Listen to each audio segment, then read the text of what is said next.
안녕하세요. 신바람 길라잡이입니다. 정부가 전세대출 본래 목적 외에 갭투자나 주식 등으로 유입되는 것을 비난했죠.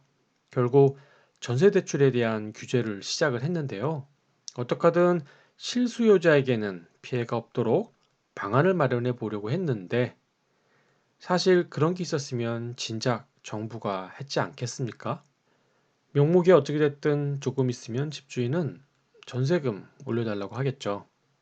그래서 지금 전세 사는 집, 대출받았던 농협에 다시 가서 대출 좀 하러 왔습니다. 라고 했더니 한 푼도 안 해준다고 하죠. 그래서 왜 그런가 봤더니 농협은 정부 가계대출 증가율 가이드라인이 6%를 이미 초과했습니다. 그래서 더 이상 대출 실행은 불가능했던 것입니다. 그래서 다음에 은행에 가시게 되면 우리은행하고 신한은행이 대출 증가율이 각각 2.4%하고 3.6%로 조금 남아 있으니까 지금이라도 발빠르게 움직인다면 다 못 받아도 전세금 오른 것만큼은 받을 수 있지 않을까 싶습니다. 그런데 왜 이 지경까지 됐을까요? 전세대출 제도는 사실 돈이 부족한 서민에게는 참 좋은 제도인데 말이죠. 이 표를 한번 보면 왜 그런지 조금은 이해가 될 것 같습니다. 서울 아파트의 경우 평균 가격이 10억 원을 넘죠. 2030 세대에게는 착실히 월급 모아서 집 산다는 것은 이젠 꿈도 꿀 수 없는 현실이 되어버렸다는 이야기인데요. 하지만 우리 2030은 부모 세대보다는 똑똑합니다. 디지털 온라인에 능숙하고 실시간 투자 정보를 이용할 수 있는 능력이 되다 보니까 어차피 가질 수 없는 아파트에 희망 고문하기보다는 투자금만 준비되면 그나마 희망이라도 있는 주식이나 코인에 투자가 가능하니까요. 표와 같이 문재인 정부 4년 만에 2030의 전세대출 규모가 거의 3배 정도 급증한 것이 보이죠? 이게 모두 부족한 전세금을 충당하는 데 사용했다면 좋았을 것인데 그게 일부이겠지만 주식이나 코인으로 투자되었다고 정부가 평가하고 있습니다. 그렇습니다. 그래서 참다 못한 금융당국이 어쩔 수 없이 전세대출을 막을 수밖에 없다라고 말하면서 대출을 축소 정책을 정당화하고 있는 것이지요. 하지만 길라잡이는 아무리 생각해도 정부의 이런 논리는 국민의 수준을 너무 얕잡아 보는 건 아닌가 싶습니다. 그래서 딱 여기까지 정부가 말하는 표면상의 대출 중단 이유를 들어봤고 지금부터는 정부의 진짜 숨은 의도가 뭔지 한번 확인해 보는 시간을 갖도록 하겠습니다.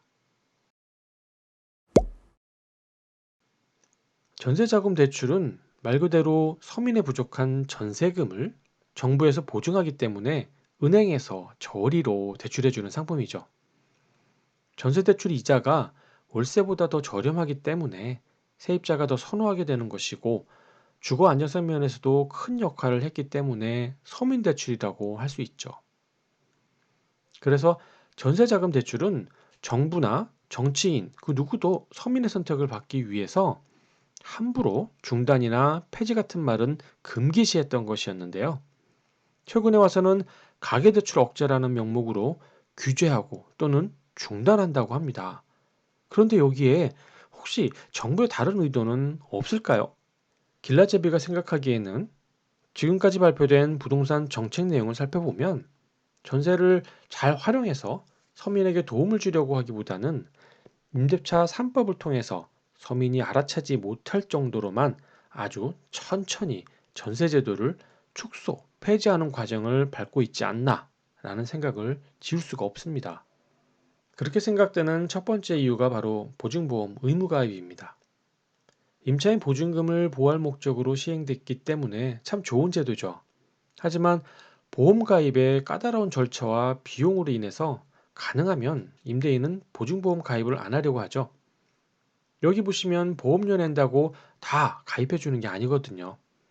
8월부터 의무가입이 시작되었는데 허구에서 거절 건수가 지속적으로 증가되는 추세 보이시죠?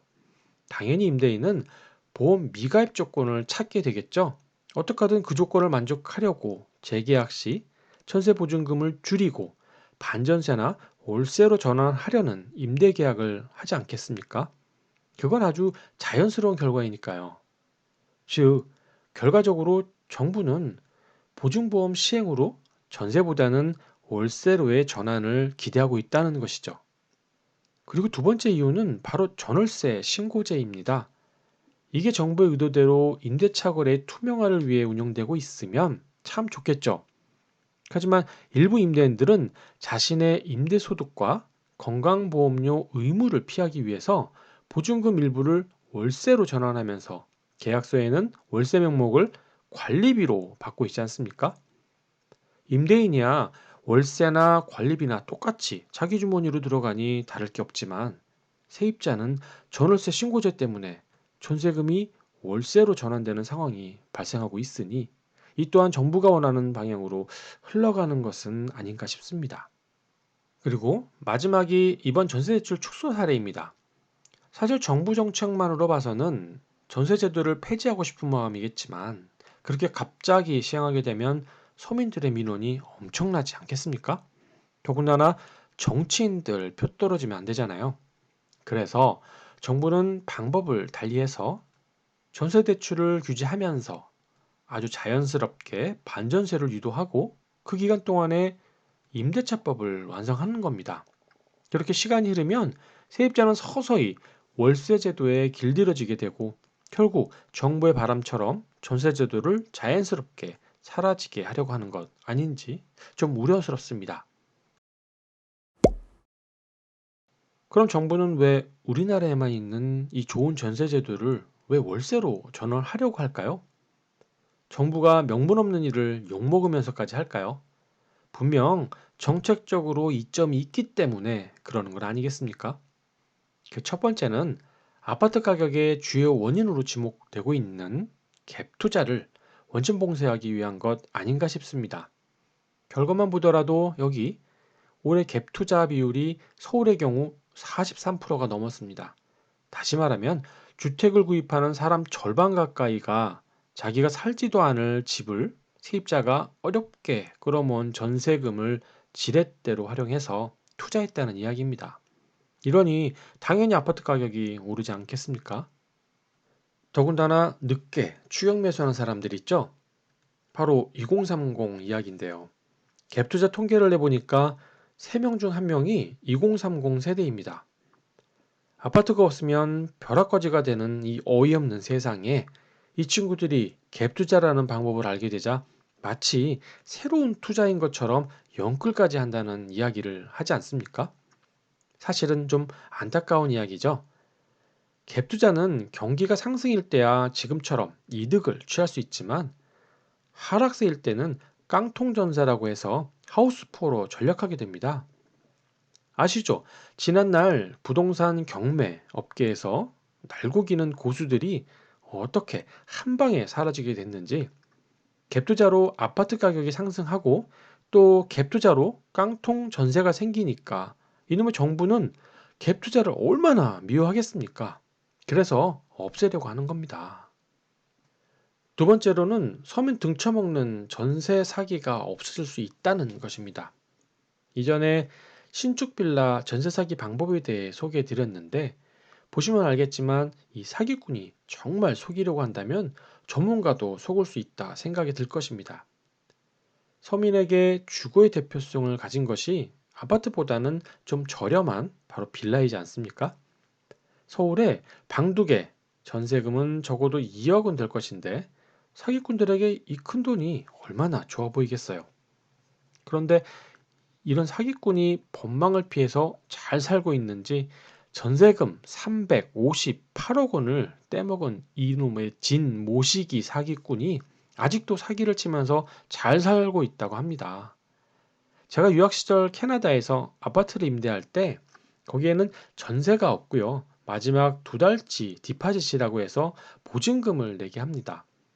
우리도 이렇게 하게 되면 과연 이런 사기꾼이 계속 이런 짓을 할까요? 아마 사기칠 보증금이 적어서 자기들 스스로 업종을 변경하지 않겠습니까? 이런 이유 등으로 전세 제도가 폐지될 경우 갭 투자와 전세 사기를 한 방에 뽑을 수도 있어 좋겠지만 서민들의 월세에 대한 경제적인 부담과 주택 구매 기회를 박탈하는 이유로 정부는 또 다른 과제를 남기게 될 것입니다. 결국 정부의 정책이 이대로 진행된다면 전세제도는 부동산 정책과 금융제재로 인해서 아마 자연스럽게 사라지게 되지 않을까 생각됩니다.